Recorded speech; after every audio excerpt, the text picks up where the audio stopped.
숏 커버냐, 데드캣 바운스냐. 어쨌든 뭐 이렇게 해봤자 우리는 또 하루하루 주식시장에 살아야 되기 때문에 지금의 상황이 어떤 상황인지를 또 한번 점검해 보도록 하겠습니다. 내러티브 상으로는 반도체 숏, 소프트웨어 롱 요 흐름이 이제 7월에 계속 진행이 됐죠. 근데 그것 또한 약간은 좀 정리되는 분위기다. 왜냐하면 반도체 숏 칠 만큼 쳤고 레버리지 ETF 거래 대금이 감소했기 때문에. 근데 그렇다고 해도 이게 과연 데드캣 바운스인지 지난주 금요일에 급등이 아니면은 이제 숏 커버가 나오면서 이제 반등세가 시작되는 건지는 시장의 판단이 좀 갈리는 것 같다. 결론적으로 하루의 거래만을 갖고 판단하기는 어렵다. 그런데다가 이 7,000에서 8,500포인트가 개인 투자자들의 순매수가 집중됐던 구간이래요. 한번 봅시다. 7,000에서 850이 언제, 8,500이 언제였는지. 여기네. 여기네. 요 구간이네요. 저도 이 구간 올 때마다 삼성전자를 샀던 것 같은 그런 기억이 나긴 하네요. 그러면서 결국에 한 이 구간에서 뭔가 팔았던 것 같은 기억도 나고요. 결국에 웃다가 울면서 끝났던 기억이 나는데.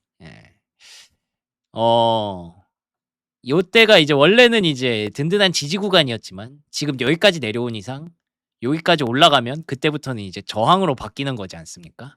그렇기 때문에 그때 이제 나가려고 하는 사람들도 분명히 있을 것이다. 근데 마음에 수련이 되어 있지 않으신 분들은 그때 아마 많이 던지고 나갈 것이다. 그러면 상승이 나오더라도 외국인 매수가 붙더라도 상승 속도는 완만할 것이다. 5, 6월 강세장 때는 믿음이 뭐야? 맹신이었지, 맹신. 근데 지금 맹신은 깨졌기 때문에 완만할 수밖에 없다. 심리를 판단하는 거고요. 실제로 그때 이제 개인 순매수가 집중된 지수대가 7,500에서 특히 8,500대였다는 게 확인이 되더라고요. 개인 플러스 금투가 요 정도까지 올라온 거는 ETF 수급도 어마무시하게 여기 들어갔다는 뜻이기 때문에 그러면 요때는 이제 다시 또 불이 날 겁니다, 시장에. 뭐 이게 어떻다 저렇다 뭐 그러면서 온갖 이유를 갖다 붙이겠죠. 이게 이래서 오르는 거다, 저래서 하락하는 거다. 그럴 때 이제 마음 다스리기가 힘든 구간이 또 조만간 오지 않을까 싶습니다. 그러면 지금 시장에 리스크 요인이 뭐가 있느냐? 원래는 기본적으로 인플레이션 우려를 계속 우려를 했었다가 이제는 6월, 7월 가면서 야, 이거 AI 버블인가 보다. 잘못됐나 보다. 라는 생각이 엄청 많이 높아졌어요. 근데 저는 말씀드렸죠. 이것은 허상입니다. 이것은 허상이고 이것은 AI 버블이 아니라 요 밑에 것들을 다 더하면서 나타나는 금융 버블의 우려를 반영한 것이다. 인플레이션, 국채금리 급등, 지정학적 충돌 이 세 가지의 공통점을 묶으면은 뭐라고 표현할 수 있냐면 금리 인상 우려거든요. 인플레이션이 오면 금리 인상을 해야 될 수도 있고 국채금리 급등하면 금리 인상이 이제 다가왔다는 뜻이고 지정학적 리스크면 인플레이션을 높이기 때문에 금리 인상이 될 수 있고 그러면 결국에 AI가 지금처럼 투자를 할 수 있는가? 투자를 해도 되는가? 라고 시장을 걱정시킬 수 있기 때문에 거기서 슬금슬금 조금 지금은 조금 물러나자. 지금은 조금 현금 확보해 놓고 생각하자. 라고 생각하는 그 투자자들로 인해서 주가가 빠지게 되면 뭐야 이거 AI 버블 아니야? 버블 아니야? 이렇게 생각하는 그 중생들의 마음을 자꾸 건드릴 수 있고 그런데다가 이제 레버리지가 있으니까 거기서 계속 하락할 걸 급락을 만드니까 그 중생들의 마음을 어지럽히고 있다. 그래서 마치 AI 버블이 진짜 버블이 있는 것처럼 착각하게 만들었으나 AI 버블은 없다. 라고 보시는 게 맞습니다. 근데 다만 그건 좀 장기적인 관점이고 단기적으로 봤을 때는 그 미래를 위한 투자 지출을 용인하는 국면을 넘어서 수익화를 좀 했으면 좋겠어. 오케이, 너네 잘할 거 알아. 나도 믿어.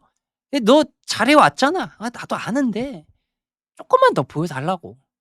조금만 더 증명해달라고. 지금 많이 썼잖아. 우리도 많이 봐줬잖아. 너네 프리캐시 플로우 다 떨어질 때까지. 현금 확보 안 됐는데도 "오케이, 오케이. 아이 너네 채권 정도면은 괜찮지."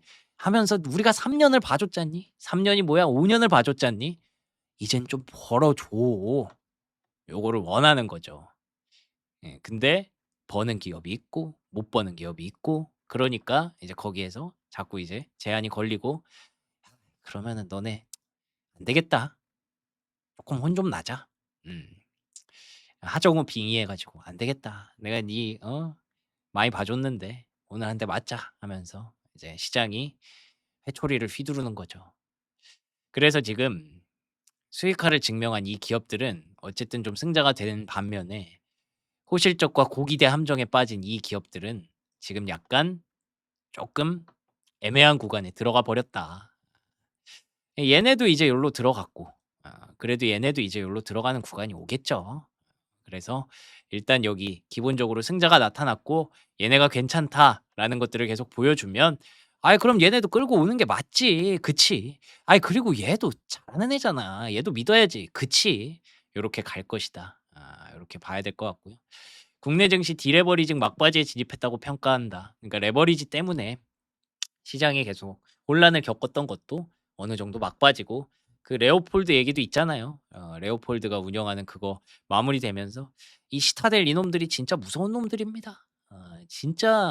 진짜 그 피도 안 나올 것 같아요. 인간도 아닌 것 같다는 그 느껴지는 게 이 시타델이 레오폴드 거를 싹 인수를 하자마자 "자 여러분 세상이 깔끔해졌습니다." 이런 광고를 하고 있더라고요. 지금 그동안 7월 동안 여러분들을 괴롭혔던 그 말도 안 되는 밸류에이션 논리 그리고 레버리지로 인한 수급 불안감 이런 것들을 많이 완화시켰습니다.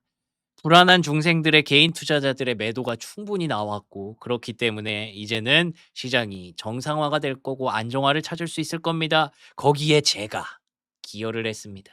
이러면서 막 광고를 하기 시작했더라고요. 그래서 이제는 조금씩 계산이 서는 장으로 조금씩 바뀌고 있는 것 같다. 그리고 타코 가능성이 높다. 이거는 뭐 그냥 맡겨야죠. 트럼프가 잘 풀어내기를 기다리는 것밖에 없고 트럼프는 풀어내려고 노력을 하지만 뭐 여러분 잘 아시는 것처럼 이란이 그걸 자꾸 활용하려고 합니다. 예, 이용하려고 하기 때문에 거기에서 막히는 부분 또한 금리를 약간 위쪽에서 어, 하방을 못 만드는 그런 분위기가 있다. 그러면은 이제 결론적으로 지금 상황을 정리해 보면 수급 주도권은 외국인으로 전환됐다라고 보는 게 합리적이죠. 자, 원래는 이제 개인과 기관이 당겨 올리는 장이었잖아요.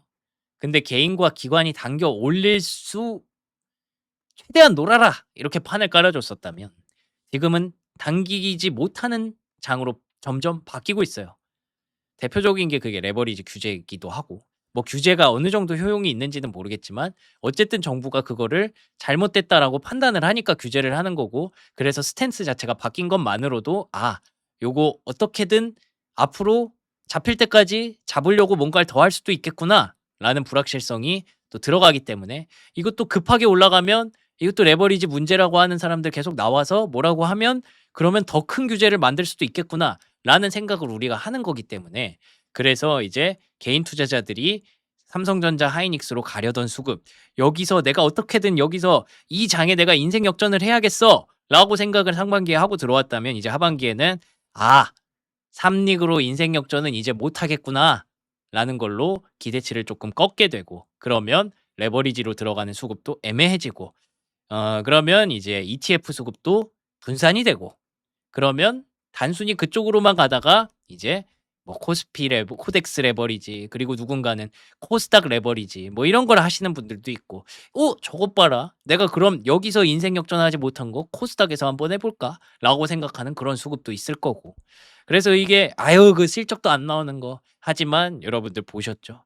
지금 시장은 실적보다도 이 수급의 논리를 좀 더 우선시하는 시장이기 때문에 그래서 코스닥이 어제도 올랐고 오늘도 저는 올라갈 가능성이 좀 있다고 생각을 합니다. 뭐 물론 한계는 있겠지만. 그러면 이 개인 투자자들과 기관 투자의 어떤 그 수급의 집중도가 지금 분산되는 거잖아요. 분산되는 거면 거기서 이제 응집력 있는 외국인이 마음을 바꾸고 한국 주식을 집중적으로 사면 그러면 이제 코스피의 그리고 대형주의 수급이 좋아지겠죠. 근데 그들에게 걸리는 게 바로 이런 것들입니다. 야, 유가가 비싸잖아. 야, 이 금리가 계속 올라가잖아. 그러니까 이런 것들이 완화돼야만 시장은 기대를 할 수 있다. 그래서 반등 초기 국면에서는 외국인의 마음가짐이 중요하다. 음. 근데 이게 되게 새로운 논리가 아닙니다. 원래 국장이 이래요. 뭐 외국인들의 놀이터가 됐다 뭐 이런 얘기들을 하시지만 저는 그런 얘기를 하는 게 오히려 더 너무 새삼스럽습니다. 원래 국내 증시 코스피는 외국인이 사면 오르고 팔면 빠지는 장인데 올해 상반기가 상당히 이례적이었던 거고 이제 고 장으로 다시 바뀌고 있는 거죠. 그래서 그다음에 이제 금융투자가 주도해 나갈 전망이라는 건 '아 외국인이 바닥을 잡았구나.'라고 하면 그때부터 다시 '그러면 삼릭도 한번 다시 가 볼까? 대형주로 혹시 다시 수급을 좀 만들어 볼까?' 요런 마음이 든다는 건데 외국인이 그러면 언제부터 바뀌냐 그건 몰라요 저도. 그걸 알고 싶은데 되게 빨리 바뀔 수도 있고 되게 늦게 바뀔 수도 있고 그래서 기다리는 거다. 근데 그러면 바뀌어요 안 바뀌어요? 바뀌긴 하죠. 이만큼 팔았는데. 그리고 지금 순매도가 확실히 진정이 되고 있는데 이제는 올라가야죠. 더 팔 것도 뭐 물론 더 팔 게 어디서 나오는지도 모르겠지만 계속 나오더라고요. 그래서 그 상황이 올 거다라고 생각을 합니다. 그래서 그걸 정리해 보면 7월 급락 과정에서 이 청산, 반도체 쏠림 이런 것들이 나와서 과도한 조정에 들어갔다. 그래서 밸류에이션 매력도가 높아졌다. 빅테크 실적 발표가 긍정적이었고 캐펙스 확대 기조가 재확인되면서 투자 우려가 많이 완화가 됐다. 근데 이게 애매하다. 협상 국면이 애매하다. 그래서 국제유가랑 물가, 채권 금리가 순차적으로 안정되는 거를 아직 우리는 확인하지 못했다. 라는 점에서 많이 빠졌고 둔화 우려도 완화됐고 하이퍼스케일러도 잘 가고 있지만 요것 때문에 외국인 수급이 애매해서 우리가 기대하는 수익률만큼은 또 그게 이제 그것까지는 시간이 조금 걸릴 수 있다. 하반기 금리 오르고 환율 내리면 메리 크리스마스. 금리는 내렸으면 좋겠어요. 예. 금리 내리고 환율 내리면 메리 크리스마스. 예. 그래서 저는 메리 크리스마스는 동의합니다. 좋은 날 올 거다. 그래서 시간이 필요하다 정도고. 그럼 당분간 뭘 해야 되냐? 낙폭과대 종목들 열심히 봐야죠. 포트폴리오 분산도 좀 필요하고 고금리 상황에서 유리한 금융주도 어느 정도 선택지가 될 거고 뭐 커버드 콜 전략도 유효할 것으로 판단이 되고 뭐 거기서 이제 배당 많이 주는 종목들도 또 뜰 거고 근데 그런 종목들 안에서도 어쨌든 AI랑 엮여 있는 종목들이 필요할 거고 그래서 삼성전자 배당 많이 주잖아. 분기 배당도 주고 그러는데 그러면은 그게 또 주목을 받을 거고 뭐 그런 겁니다.